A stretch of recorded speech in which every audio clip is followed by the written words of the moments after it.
Hi guys. Hey, if you can just hi Shane. I'm so glad you're here. If you guys can just give me a little like thumbs up or something so that I know you can see me and that this is working. Um, so yeah, guys, this is my first live. So I'm just really happy to be on here and doing this finally. It's just something that I've been wanting to do, but is a little bit scary. And yeah, I just want to talk running. Obviously, fall races are coming up quickly. I would say, yeah, this weekend, right? It's kind of the kickoff of fall racing season. So I actually have an athlete who's running a Labor Day half marathon this weekend. So, and lucky for me, she's local. So I actually get to go out and cheer her on. So super, super excited about that. Um, yeah, you guys just tell me if you can see me. Hi, Shane, Shaminda, Corona Runs, Yen Hao Kor. Thank you guys so much for being here. Kaz, oh my gosh, I love that you guys are joining in. I think that, one of the biggest things that I love about you doing the YouTube channel, guys, is just the community aspect. I feel like there's a little bit more opportunity for community in YouTube as opposed to maybe some of the other social media channels. And so I'm like, why is this taking me so long to do YouTube Live? Because I think it's a really good opportunity to, just improve that community atmosphere that I'm definitely all about. So Shannon, Stephanie, I was just talking about you. I don't know if you heard me, but Stephanie is on here. She's the one who has the Labor Day half coming up. So best of luck, Stephanie.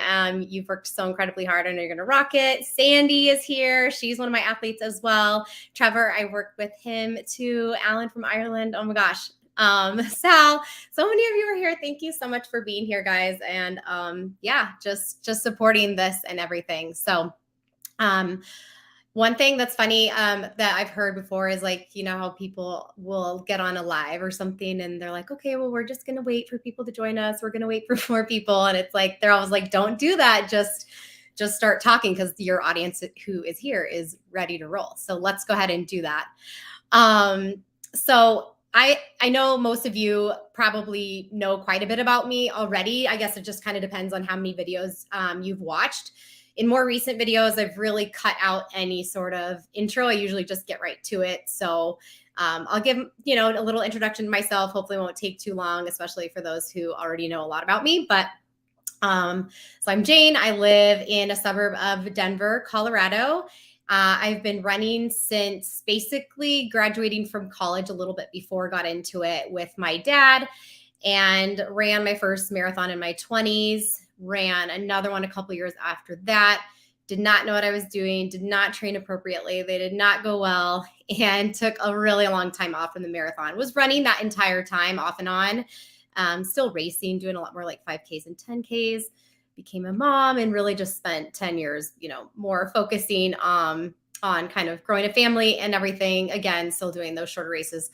And then after that, came back to the marathon distance, really trained correctly. That was 2017. And the kind of rest is history in terms of my journey to here and just really loving the marathon distance, wanting to share what I've learned with everyone. And qualifying for Boston was a big goal and was finally able to do that this year. I was supposed to in 2020. Obviously, we know what happened, and then got to run this year, and just one of the most amazing experiences ever. So I am a coach, running coach. Obviously, I'm coming up on, I guess, right at 2 years, basically becoming certified. And really just in this last year, it's grown a ton. So I currently have 21 athletes and several more who I've written training plans for. Had my very first, someone asked if I could just have a coaching session with them for 1 hour this week. And Allison, it was just amazing. And I love meeting new people. One of the most fun things about connecting through YouTube too is that I have clients from all over, athletes from all over. So most of them are US based, but I have someone in Australia. I'm going to probably forget England, Switzerland, Indonesia, And I feel like there's one more I'm forgetting, but yeah, just all over. And I just love like the global worldwide connection is amazing. And just being able to follow my passion right now is really exciting. So yeah, if you guys have any questions as we go along, thank you so much for the people who gave me questions the other day. I mean, really that's going to drive this conversation. I'll add in maybe some tidbits here as we go, but yeah, just pretty much want to answer the questions that you guys have about your races coming up, mostly surrounding the half and the full, as well as the taper too. So you guys are seeing me, right? Oh yeah, Corona says we can see you. I think that's the weirdest part right now is I'm like, you guys are messaging, but I'm like, hopefully they can actually see me and hear me and everything. So anyway, pop in your questions. I'm trying my best. I mean, obviously with this being my first time, I'm not going to do anything fancy, you guys. So we'll just chat, but if you have piggyback questions or whatever. So I mean, I do this all the time with my athletes. So it's basically just the same thing, just talking to all of you, right? So, all right. So I'm going to start with a couple taper questions. So this was a big one from Therese. So pros and cons of a longer taper. She asked, is 3 weeks too much? And what about for beginners? So I actually just listened to a podcast from Chris McClung on Running Rogue. You probably heard me talk about him. I've learned so much from him. I'll put the podcast specifically in the description after this, in case you want to go check out the podcast. He goes very in depth in this. And this is also a topic I want to touch on in a video further, but beginner 3 weeks, absolutely. That's really what you want to start with. And until you really have experience and kind of can try a 2-week taper, the 3-week taper is your best way to go. So the thing you really want to think about is that you're not going to be building really any extra fitness within those couple of weeks, and any hard workout that you're going to do, you're not really reaping the effects of that hard work till like 10 days after it. So there's really no point in doing anything like super hard. You're really just sharpening the knives as you get closer, and just trying to keep your legs fresh and everything. So I would say the biggest thing to think about with the taper is it's very easy to do too much. But within the taper phase, it's much harder to not do enough, if that makes sense. You definitely want to err on the side of doing less. So until you have had some experience, then just go for that 3-week taper. You're going to be in a really, really good spot. In terms of the 2-week taper, I personally like the 3-week taper. That's what's worked well for me. I've gone back and forth on considering the 2-week taper. I've used it with athletes in certain situations. I think it can be really unique depending on who you are. And yeah, I think depending on like what your longest long runs have been. I mean, if you're doing a 20-mile long run for the very first time ever, like you don't want to be doing that 2 weeks out from your race. 3 weeks is much better. If your body is very used to that type of mileage, that is, you're going to be much more okay in that type of situation. I mean, the other thing that I want to say about the taper is just that you guys want to make sure that you are following the plan that you chose in the first place. So if you're asking this question and thinking about tweaking a plan that you already have, if you're experienced, you can, make some of those adjustments. But otherwise, I'm a huge proponent of take the time to choose the right plan for you in the beginning, and then just trust the process and just do it, because you're not going to know until then. Like I talked to someone the other day who had a 4-week taper. I've never really heard of that, but I wasn't going to, at that point, if that's what the plan says, like do the 4-week taper. Supposedly, that's what they prepared you for with that. So just do that. And then after the fact, you can decide if maybe you want to choose something different for next time. So hi, Craig. Hi, Steven. Team Snag and Whiskers. I always remember your YouTube channel. You asked a question and I mentioned you. I love your channel name. So fun.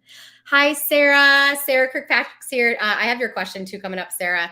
And she's one of my athletes as well. All right. So yeah, and just think about taper, guys. You're reducing volume. You're not going to reduce quality, really. You'll still have some of that intensity in there as well. Just want to make sure that you are fresh, ready for race day. You're going to feel a little crazy during the taper time. You've got to get your mind right. Just remind yourself you're ready. Don't let those bad thoughts get in, saying there's no way I'm going to do this. I'm losing all my fitness. That isn't happening. So try to focus on something else you like to do during this time. Focus on really prepping for race day. Those are my biggest recommendations. Leslie asked, thanks for this question. Really good one. During taper, can we still lift weights? This is something that I'm just getting more and more into learning more about. And so I listened to a podcast the other day. Jason Fitzgerald from Strength Running. He is super expert on this. So I would definitely check out his resources, but this was on an interview with Elevate Your Running podcast. So I'm just going to kind of share what he said. You want to periodize your strength just like you would your running. So how we section your running in different parts, like you have the aerobic strength phase, you have the race specific phase, you have the taper phase. You're going to want to have something like that as well with your strength training. And so just like you're going to be reducing volume with your running, you want to be reducing volume with your strength training as well. He said you can continue body weight exercise throughout. I would agree with that. Really, the biggest thing is like if you've been doing something all the way throughout, your body feels very comfortable, then it's okay to continue for the most part and just reducing just like you would with mileage, maybe doing that same weight, but taking the reps way down. Obviously, you don't want to be doing anything that's going to make you sore. I mean, really, if you're having consistency with your strength training anyway, you shouldn't be feeling sore. It's a complete myth that it's only working if you're sore. That isn't true. And I thought that for a really long time.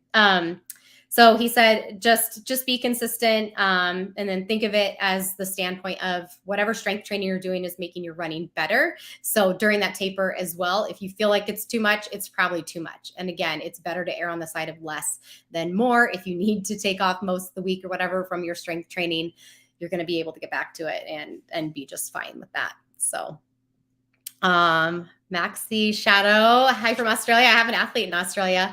Love hearing about her adventures and like where she gets to run and stuff. Goku Runner, I will answer that question in a minute. I have something about shoes. So let me see if there's one more thing on taper.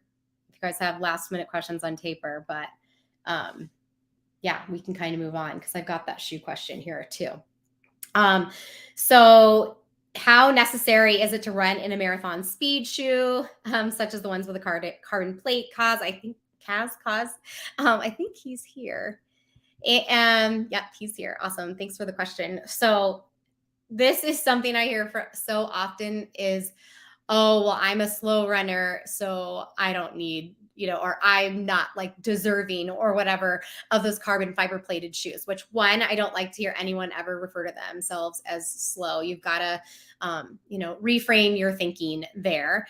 And on top of that, it's like, why? Like, if you want to wear the fast shoes, if they make you feel fast, if you love the way that they feel, like, then you are absolutely deserving of wearing them.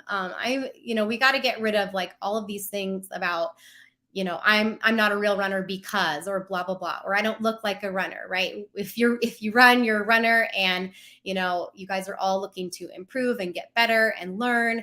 And that's what we're here for. So this is a community for everyone. And it goes back to those shoes as well. Like if you want them, buy them. I mean, the thing about the carbon shoes though, is that you guys know they're very expensive. So in terms of, are they going to make you faster? I mean, the whole claim of them making you 4% faster. I don't really know, like Nike's done tests and things like that, but they definitely are very responsive. They give you a pop. They feel different.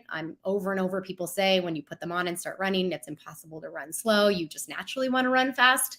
So yeah, I mean, if you're up for springing the money for them, go for it. I mean, I think in the end, if they feel good on you, then they're going to help you have a better race. And that's what matters. If you guys want something similar that's not quite as expensive, you can get a shoe that has a nylon plate, also very responsive, not quite as rigid. And often those are marketed as like a tempo shoe. Some people use them for speed work, but yeah, the other thing about carbon fiber plated shoes beyond them just being a speed shoe for your race is they can be really good for just long runs as well. I know some older runners who really swear by using carbon fiber plated shoes for long runs just because they recover better because there's that shock absorption there. So yeah, go for it. If you want a speed shoe, is it required? Absolutely not. Wear what you love to run in, wear what you love to run fast in. Let me go back to this question. Goku Runner. How long to wear new shoes before race day? Really good question. So I like to wear them, I would say, at least 3 times. That's the other thing with carbon plated shoe, right? Like, you don't want to put very many miles on them when you hear about how, oh, they only last for 150 miles and then they're completely worn out. And you're like, I just spent $250 on these shoes, right? But I will, so I'm thinking back to Boston. So something I'll do is I do my 2-mile warm up or whatever it is, right? I'll park somewhere, do my warm up, go back to my car, put my fast shoes on, do my speed workout, and then come back and then put my other shoes on. So that's one way to, not put as many miles on them. And then maybe wearing them, if you've got marathon pace work at all within your long run, I would wear them at least once for that. So I would say about 3 times is typically what I do, and enough for you to know if they're going to be a great day for a great shoe for race day. Definitely don't wait till race day to wear them, though. That's not a good plan.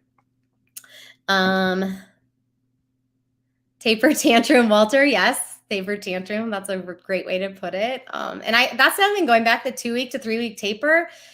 Your brain too. I mean, do you look forward to the taper? Do you hate the taper? I mean, there's that element of it as well. So if you're just going to go absolutely crazy, maybe you err on the side of the shorter taper. But sometimes it's best to just have that extra rest. It's always better to be just a little bit under prepared than over prepared, in which case, something could happen. You could get hurt. I mean, that's the last thing that you want, right? Shakeout run. I'm going to come back to that, Kat. I have a question on that as well. Let me see about shoes.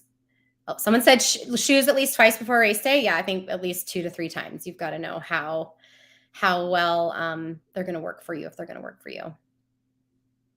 Fast shoes, Stephanie. Yep. Nike Vaporfly, make you feel like you're cheating. That's funny too, is like when Nike came out with like their first carbon fiber plated shoe, Nike 4% or whatever they were called, it's like everyone was writing these articles and calling them cheater shoes. And now if you go to a race, everyone of every shape, size, and speed is wearing these shoes from all these different brands now. So they're certainly not a cheater shoe. I mean, if you want to feel like you are, with the competition or whatever, then wear them. By all means, you should. All right, a little bit more on shoes. So someone asked for another brand to try. I am actually not a huge fan of Hoka, but I haven't worn them in for a really long time. I have only had one pair, and that was several years ago. I'm sure they're absolutely awesome. I know like people love, I think it's the Rincon. Is that right? And, but yeah, I'm a big Ultra fan, but those are 0 drops. So a lot of people can't wear those. If you do wear those, you need to take some time to adjust to those. And I also have a pair of Saucony Endorphin Speeds that I really like. People love that shoe. So I would look into that one if you're looking for something new. I'm sure a lot of people in the comments can also give you some really great ideas. I'll be very upfront, guys. I'm not a huge like shoe person and know all the knowledge. There are definitely some great YouTubers out there who know way more than I do. All right. So what is the ideal inline corral warm-up from Kim? I like this question. So definitely get there earlier than you think you need to. If you guys had a chance to watch my Boston Marathon recap video, you'll know that I did absolutely nothing that I would normally do because I got there very early, but not early enough. I didn't really know the layout of everything. And yeah, it was basically like I got to start line and just go. But I leave plenty of time to go to the bathroom a couple of times. Luckily for Boston, I did get that done. That's why I was late to the starting line though. And I will run up to a mile, walk, so definitely spend some time jogging. I know you might, depending on like where your race is. Sometimes you have to walk really far to get to the starting line. Boston's like that. But you still want to, get your stride in a little bit, at least some jogging without, overdoing it. I know people are like, I'm already going to run 26.2 miles. Why would I run at all more than that? So I keep it to a minimum, but it just makes me feel better starting out, because typically when I run, around here for whatever, it takes me like 2 miles to warm up. So and that's okay. That's really, I take that first mile of a marathon anyway and go much slower usually. So, but it's nice to feel like you're already warmed up and you're not just completely starting out. So if you guys watch my dynamic stretching video, a lot of what I do is in there. I'll link that in the description afterwards.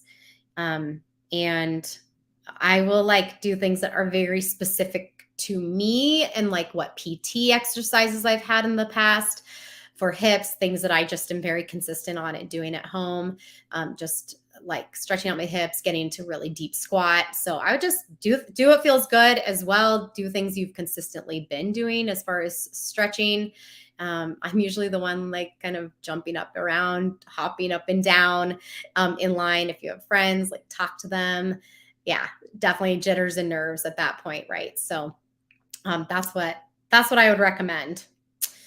Let's see. Yeah, getting early to relax, enjoy the day. I mean, yeah, for sure. It's just one of those things. You got to get your bearings. You just feel that much better. I mean, we all feel that much better in any situation, right? When we're not feeling rushed or whatever.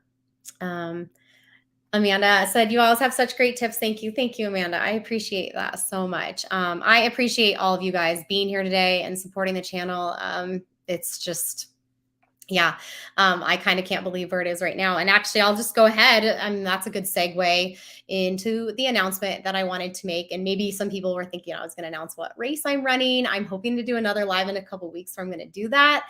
That's not the announcement though. I've actually been hurt this summer, which is frustrating because I was coming off huge block of Boston, ran a race in May, was only doing 35 miles a week after coming off the highest mileage I've ever run, some mid 60s, maybe even a week was close to 70 before Boston. And so I wasn't building mileage. I wasn't doing anything that would typically hurt you. And that's the thing, you can do everything right and still get hurt in running. It's a hard sport. It's tough on your body.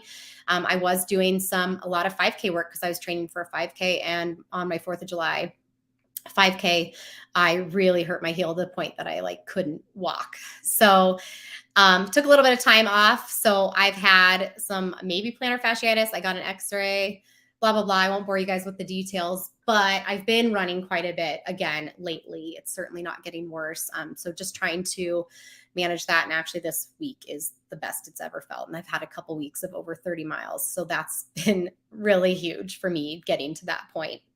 But yeah, for anyone going through an injury, I feel you. I know how hard it is. It sucks to not be able to run when it's so what you're used to doing. It feels like an eternity. So just know it isn't a lifetime, and focus on getting better. You'll get back before you know it. So anyway, so segueing into the announcement, this past Wednesday, so just a couple days ago, was the last day at my contract writing position. I was a web content writer at a community college, a remote work, but it is a community college in Colorado. I've been working for them for a couple of years, anywhere between 10 and 20 hours a week. So it's part-time. I've had some other freelance clients as well that I've just slowly been getting rid of. And so there was a point that I really wanted to get this business to before I quit my position at the community college. And that day was Wednesday. So I put in my 3-week notice, just wanted to finish out the month. We had some big projects with them. It's bittersweet, an amazing team. But yeah, my big announcement is basically, this is my full-time job now. And it's YouTube is the avenue really that's allowed me to get to this point in it being full-time. But YouTube itself is not a moneymaker, guys. Like I think last month was the most money I've ever made. I made like $210 from ads on Google. So clearly that is not a full-time job, but it's like the marketing avenue, reaching people, creating the community. And my blog is also a big part of this as well. I've had the blog for a few years now. So it's just very all encompassing. And obviously my athletes are a huge part of that, of who I coach. So thank you guys. Just thank you for the support, and I'm excited about where it's going. So that's my big announcement. This is my job. And so just excited to be able to spend some more time on this. I've definitely had a lull in like YouTube videos, just with spending more time on my other job, vacation, kids being home for summer and all that. So it's go time. So thank you, Sandy. Oh, thank you for the kind words. I appreciate that so much. Jeff, thank you. Thanks, everyone. Yeah, it's a big deal. It's scary. But it's definitely weird when like Thursday, I'm like, okay, I don't have any sort of boss anymore. Just me. And yeah, my athletes are my bosses at this point. Definitely, those are the ones that I'm working for, and it's my passion. I love it so much. Yeah, I don't know. I just got to tell you guys, like, don't put limits on yourself. When someone asks you what you're going to do in 5 years, you just may never know, because this definitely would not have been it. So thank you again. All right. Thanks, Alan. It was an excellent decision. It's one of those things where you like keep going back and forth, and scary, but you know it's right. So I'm sure you guys have been in positions like that as well. All right. Here's one from Alan. He said, when coming back from a health issue or injury, I'm just feeling happy to run again. And he went through something really big. He said, I didn't write this down, but should I even worry about pace or finishing time goal? Like, no, absolutely, guys. You can run a race and just go out there and have a great time and focus on finishing. I think the best way to do that, because then people are still like, well, what should I pace at? I mean, just go out there and start running your easy pace. I mean, it's a marathon, so you've got plenty of time to kind of decide like, yeah, this is right where I want to stay, or nope, this is way too easy. It's time to bump it up. So if you don't have a time goal, your goal is finishing, then just go out there and run at a pace that feels enjoyable to you. And if you get to that last, 10K, whatever, and you're still feeling just amazing and you want to pick it up, then go for it and race that last 10K.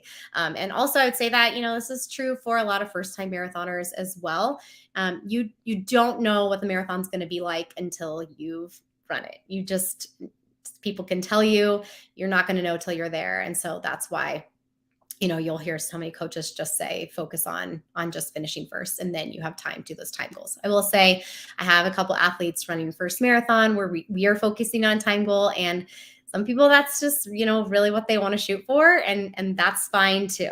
But coming back from injury, health issue, yeah, just be happy you're out there, right? Shane, Olympics 2024, 100%. I love it.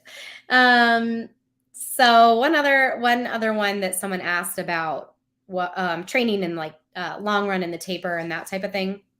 What if this was a bet? What if training didn't go to plan? Perhaps you fell behind and you still want to do your race. How do you taper if you didn't get your full long run length? So I will say, like, let's say you had maybe an injury or something happened within that time. It's possible to maybe take a 3-week taper down to a 2-week taper.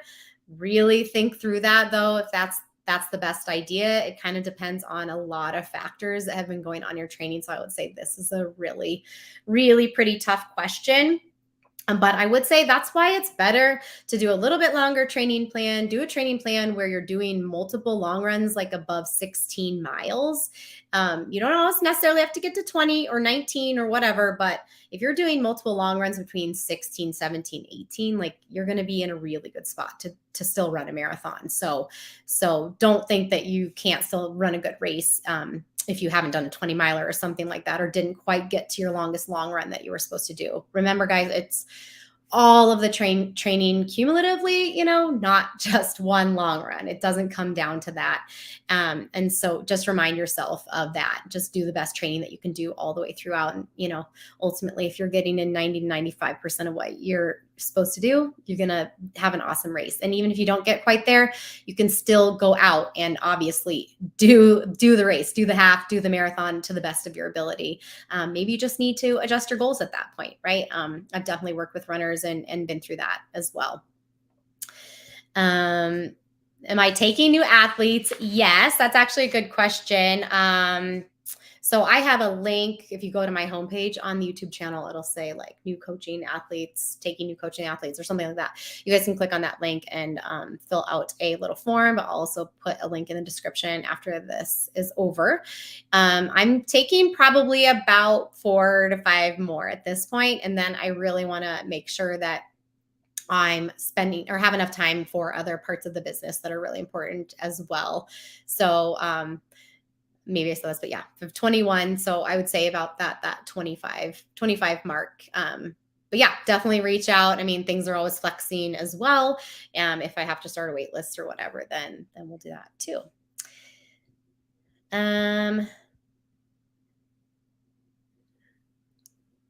Thank you, Shane, Sal, you guys are awesome.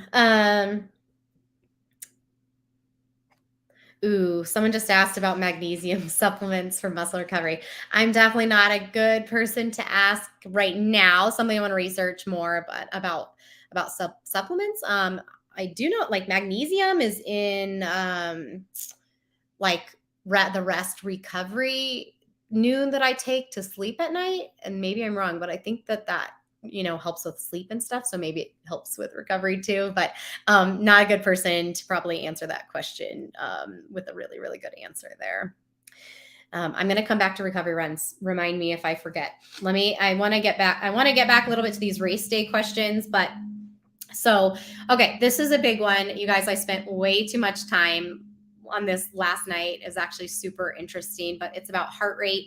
And I just want to preface this with, if you have not done heart rate training and your race is coming up, don't start trying to do heart rate training right now. Now is not the time. Don't try to like worry about looking at your heart rate during your race when it's not something you've spent time working on in training. It's just going to throw you off, stress you out. I just had this conversation with an athlete the other day because she saw someone else talking about our heart rate. And I said, your race is soon.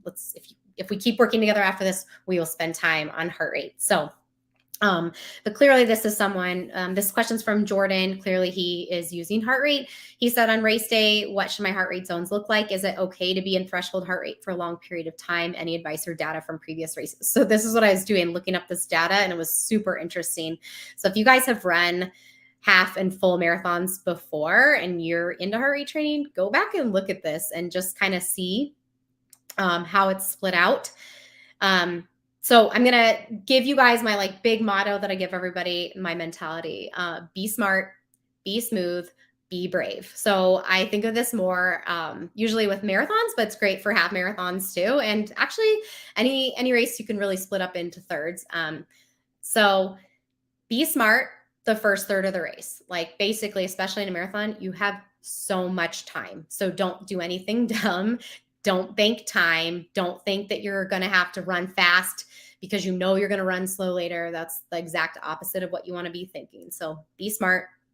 Once you get to that middle third, be smooth. It should just feel smooth. Like basically you're not to that edge where it's uncomfortable, but it's fairly there. It's getting close, but it's not your easy pace either, right? It just feels smooth, like something you could still do for a really long time, at least with racing. Certainly not your easy pace, but and then that last third, or like in the marathon, that last 10K, be brave, go for it. Like you've got to do the scary stuff. It's going to hurt.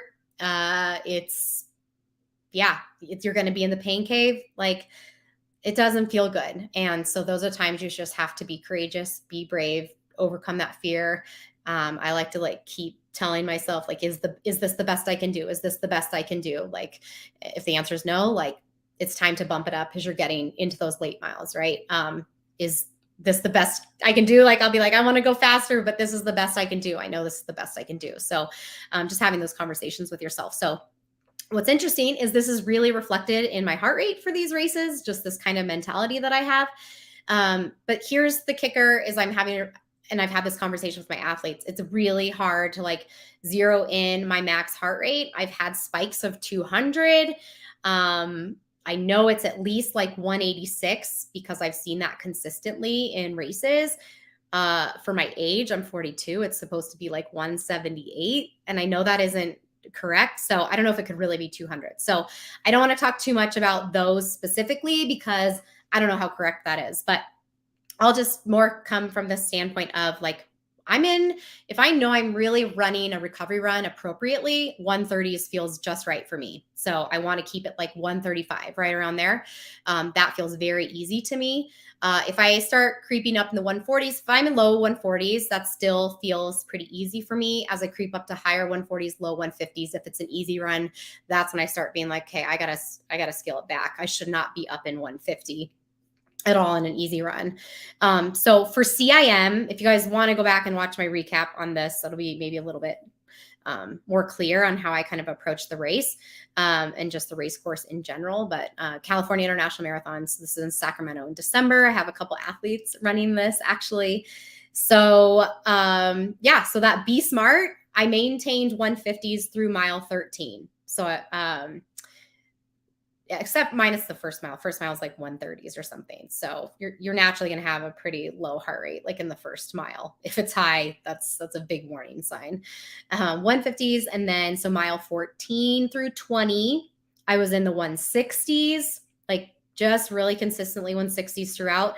So that's that Be Smooth zone, and then 170s mile 21 through the very end. So mile 24 of CIM was the highest average mile at 181.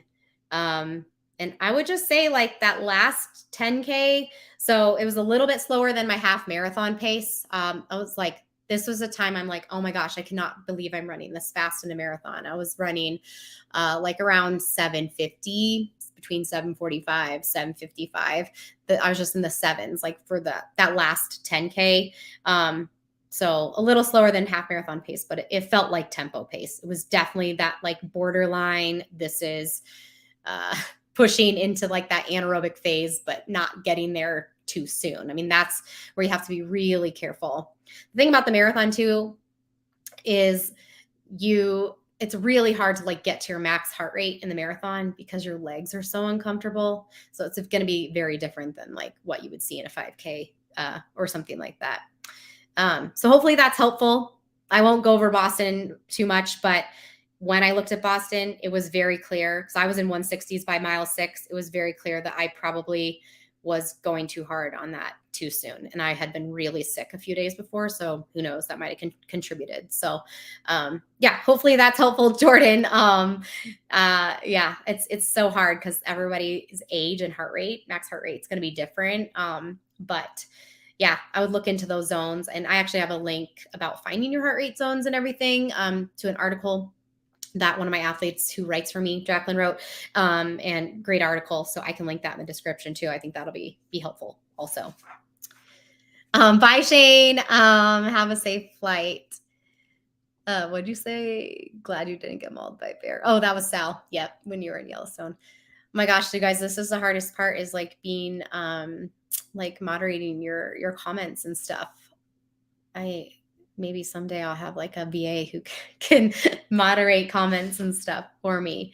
All right. Sarah Kirkpatrick, because she's on here. She's one of my athletes. And she actually sent me a little email last night about how she got really, really sick after getting stuff from the aid station. So that this is kind of part of where this came from. Pros and cons of bringing your own fuel and hydration versus using the aid stations. So obviously, the pro of bringing your own is you get to fuel and hydrate with whatever you want. You are not at the mercy of whatever the course has, but you can use what you've practiced with. And usually you can see ahead of time, like what they're going to have on the course. But like for me personally, I know it works and I don't want to try anything new. So even if I saw like, this race is using Cliff gels or whatever, no, I'm not going to try that. So I'd rather at least bring my own gels. I also use Tailwind. But And you, or the other thing with that, you can decide exactly like how much you want, when you can take it, as opposed to waiting for those aid stations. But I don't like taking a pack, so you still could take your hydration with you and have like small water bottles and pockets, in which case you're probably supplementing with things on the course. So I do both. The con of having your own is that you're probably going to be wearing some sort of pack. So my first few marathons, I did this. And honestly, guys, if you're new to the marathon, like it's great. You should, shouldn't have any qualms about bringing your own. Yeah, it's just adds that little bit of weight, a little bit of heat. It's really not that big of a deal though, especially if you've been practicing with it, and it just kind of acts as a security blanket. And then you don't have to worry about any, when it's coming on the course or what they have, or running out. I mean, that's a con also of the aid stations. Like I've heard stories about people who are later on in the race, and they get there and there's like no water left. Or, I mean, that's a very scary proposition in a marathon. So, yeah, like I said, I do both, even in Boston, in CIM, even running 3:33 marathon, like I was walking through most of the aid stations. I mean, we're talking 10 seconds, guys. So don't think that that's going to mess you up. It's almost just a nice time to like take a deep breath, get your water, take it in well without like choking on it, right? And then just be on your way. So that's what I do. But whatever you feel most comfortable with, if it's your first marathon, I would say try having the pack if that's what you're most comfortable with. I'm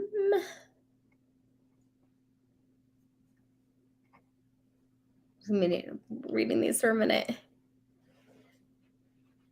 Yeah, definitely read some of these comments. Some people have some good things to say about their own personal experience.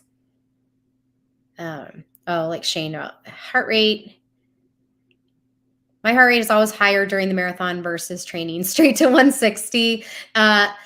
Yeah, I would try to back off a little bit earlier on, but I don't know enough about you and your age and everything to say that 160 is not good or whatever. But yeah, you want to not be that far off from like your easy pace heart rate, at least there in the beginning. I think I got to all my questions that people asked. I don't want to miss anyone because I just so appreciate. Oh, here's one. This is the last one. If you're aiming to negatively split a half, do you need to work out a couple of target paces to run to reach a target time, as opposed to running? I think he said flat target pace. I think he means, yeah, like you're running the exact same pace every mile. So my recommendation for that is to go to a website called findmymarathon.com. It is the most cumbersome website, and I don't like the layout or search or whatever at all, but it's super, super helpful. They have these pace bands. You don't need to buy the pace bands, but it'll allow you to like put in your projected finish time, if you want to do a negative split. So yes, you want to put a negative split. You can do a conservative negative split, I think. And then you want to choose even effort. And so what they've basically done is they know the layout of the course, and so it will adjust based on where the hills are. So if you're running something super flat like Chicago, it's not as big of a deal, but it'd be nice to go in there and do like conservative negative split or negative split, so it can give you an idea of those paces you should be looking for kind of early on. Definitely you want to be going slower than your marathon pace, and then once you do that, it'll like spit out what kind of paces you should be doing, and you'll see where the hills are, because those will be your slower times. So my biggest thing there is just focus on even effort. So if you're going up hills, don't be trying to maintain a pace that you've been doing for the flats and the downs. Like everyone else is going to be passing you up the hill. Don't worry about what they're doing. You should be going slower up the hill, and then you pass them on the downs. So just try to keep that even effort. That's my biggest advice there. And yes, negative split is the best way to go. 10K and up, for some even the 5K. So it's always better to conserve energy, bank energy, and not bank time. You don't want to take that approach. Okay, now I'm forgetting. Somebody asked about recovery runs. Recovery runs are incredibly important. Especially if you're someone who's doing speed work in your training plan, you want to be doing recovery runs after speed work sessions the day after, as well as your long run. So even if your long run is completely easy pace, it's still considered a hard effort.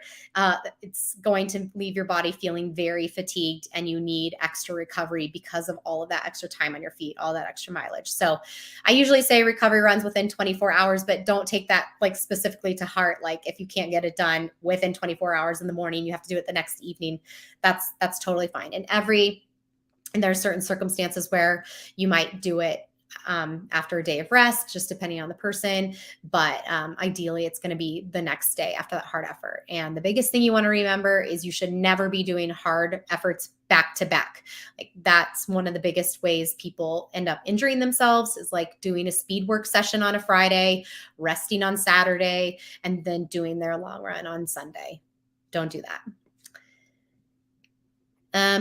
Do I have any athletes who've had COVID? Yep.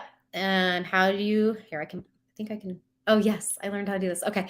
Any special methods do you use with them to train? So I just had someone had COVID.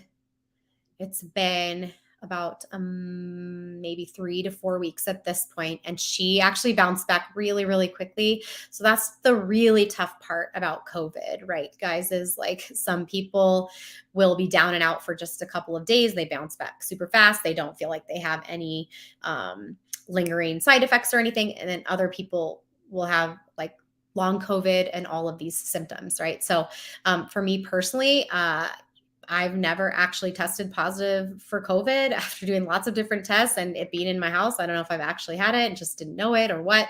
So I can't speak from personal experience, but post-COVID is really having them kind of tell me what their doctor has told them about coming back.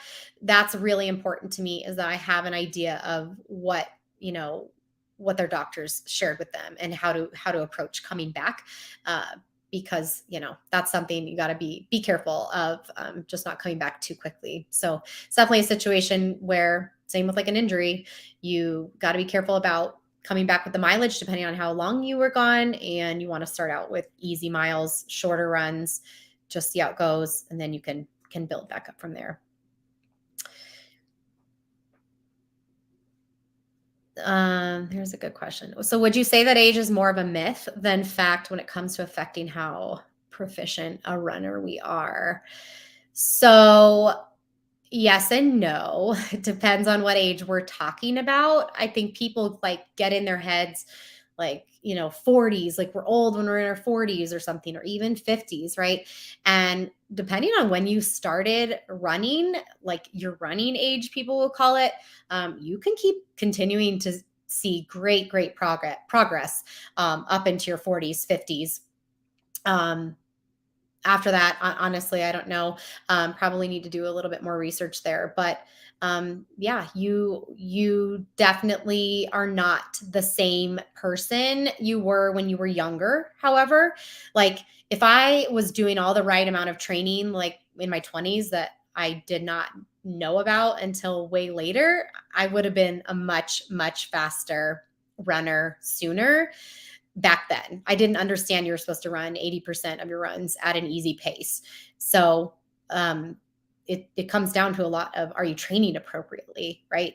So if we're really comparing someone who's run like all along, then yeah, their younger self is typically going to be better. But then we have someone like Sarah Hall. I think she's just about 40, maybe a little younger. I mean, and she's still setting records and PRs and things like that. So, yeah, there's definitely that line though, that tipping point. So, but you can overcome a lot by training appropriately. I'll just say that.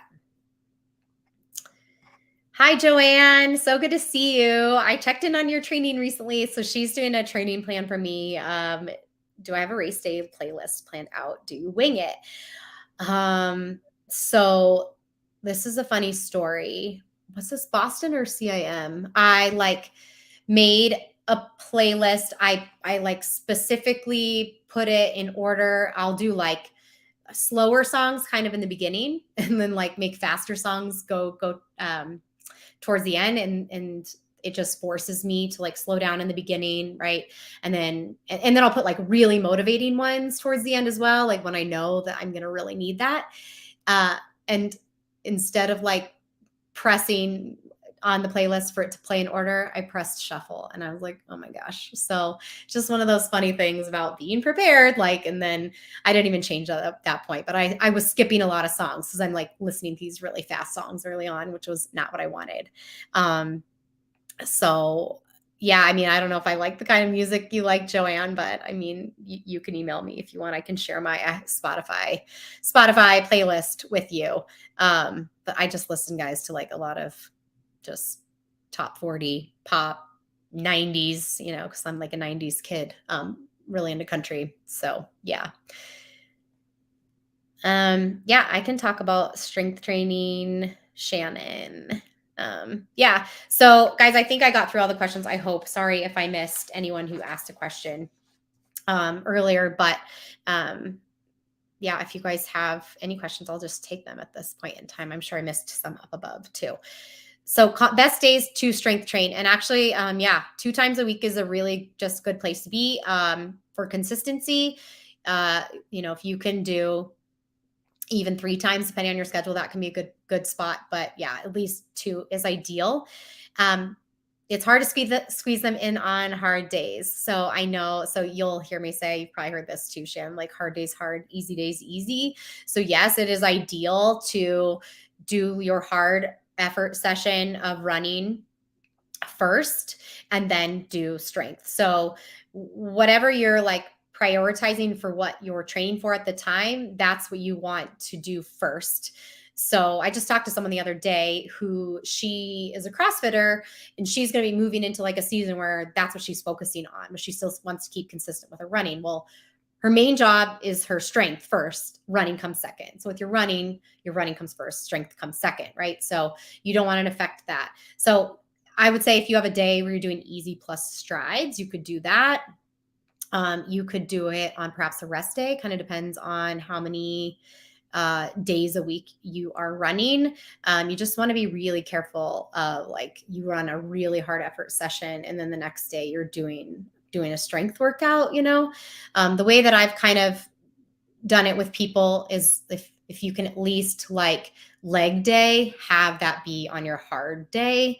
And then if you're doing a day where you're focusing more on arms or upper body, then that could be, you know, worry about that a little bit less in terms of timing. But yeah, these are good questions, guys, because like there's all the rules, right? But then we have to live our regular lives. Like what comes first, you know, family and work, and then whatever else life priorities we have. And then how do we fit running into that, you know, what we really enjoy doing. And you just do the best you can, right? So just really think about prioritizing running, making sure your strength isn't like affecting your running. But again, if you're really consistent, you shouldn't be having that like delayed onset muscle soreness anyway, you know? So just take care there with the weight and everything. Hi, Carly. Good to see you. Thanks for popping in. Alex, I think this is Alex. What do you do with sessions when life happens? Move them up, skip them, or push them back? Or did I say Alex? Anthony. Anthony, right? And so when life happens for like speed sessions, so you can manipulate your schedule a little bit. Again, as long as you're never doing hard days back to back, or even just like a hard day, rest day, hard day. You don't want to do that either.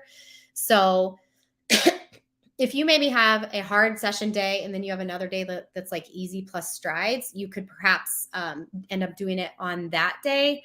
Just really think about what I just said in terms of if you're going to manipulate your schedule. That's kind of the caveat there. But if you need to skip it and move on, like, and don't worry about it. Like you're going to be just fine. Ideally, yes, you want to do it, but sometimes it's just not going to work. You'd rather err on the side of not doing something that's going to get you injured. Right. So just take care there.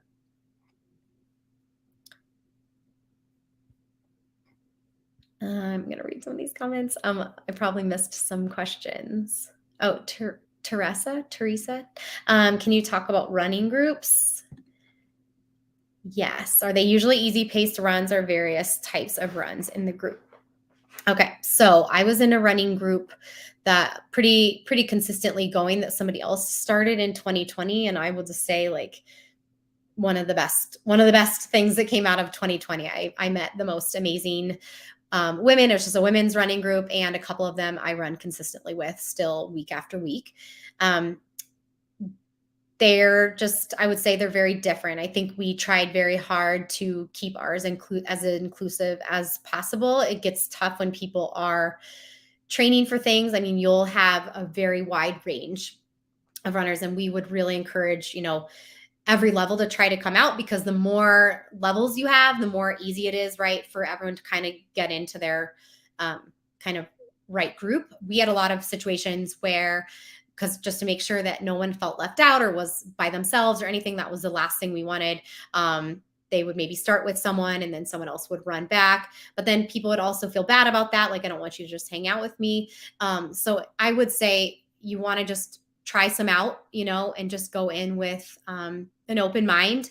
And I would say, yeah, the larger running group you can find, the more chance you're going to have those people that you fall right in line with.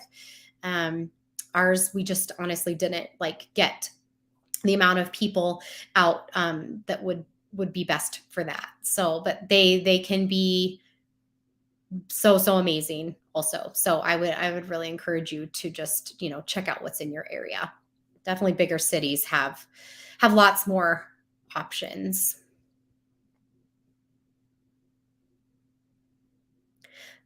100%. Someone said running groups are great for helping to pass the miles. Have to find your people at your speed. That's right. I mean, that's what's hard too, is what happens sometimes with running groups is then you are like pushing the pace to stay up with someone when you're supposed to be running your easy pace, and you can flex a little bit. There's a little bit more leeway if you're enjoying it. There's maybe your harder easy pace, but don't be afraid either to slow down to be with your best running buddy who you really enjoy. Like, you really can't go too slow most times on easy runs. And so, yeah, I think that was something that I got in my head about for a really, really long time. Like, when I was younger, because I wasn't running easy pace, right? Like, oh, that person's too slow for me, my mentality, you guys, is just so much different than it was back then. So just remind yourself of that as well. And yeah, you got to find your people kind of at your pace. But the two women that I run with very often, we are pretty evenly, paced. We just make sure we're having a conversation, but everyone knows, you can kind of tell when someone needs to slow down. If we start getting too fast, or you just say like, hey guys, can we slow down? Nobody cares. And everyone's different on a different day, right? Like, just the other day, I'm like, oh my gosh, like, I'm breathing really hard for some reason today. Can we slow down? It's like, no big deal. So just remember that too. Most people would be more than happy to. All right, guys, I'm going to see if there's maybe one more good question I missed. And then I'm going to probably, I think, wrap this up a little bit. Yeah, I think I got lots of questions here. So I would just say, guys, as you're coming up on your, I don't know how to get this off.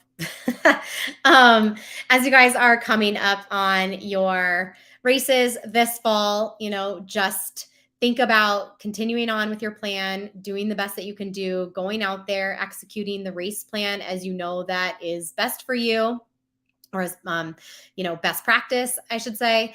And you want to make sure that you're pacing appropriately. I would say that's one of the biggest things people where they get themselves into trouble, is just by going out too fast. So don't do that. And with carb loading and nutrition is another big reason people hit the wall. So just make sure you are really carb loading those couple days before your race with easy to digest carbs. You're supposed to be doing like 80% plus of carbs in like the 1 to 2 days before your race, which sounds like a ton, but just embrace that fun opportunity of eating all the yummy carbs. And yeah, I suggest trying to get to the point where you can take at least one gel every half hour, and perhaps even more than that if your stomach can handle it. So you want to make sure that you have the right nutrition. Otherwise, it's just really hard for your body to push past that wall at 20 miles.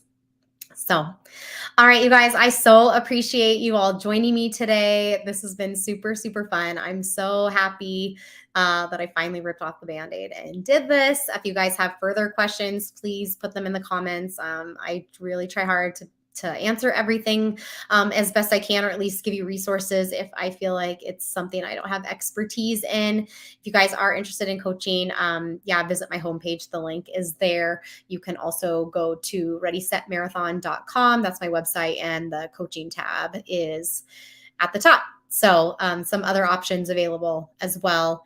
And yeah, this has been fun. I hope you guys have an amazing Labor Day weekend, and we'll talk soon.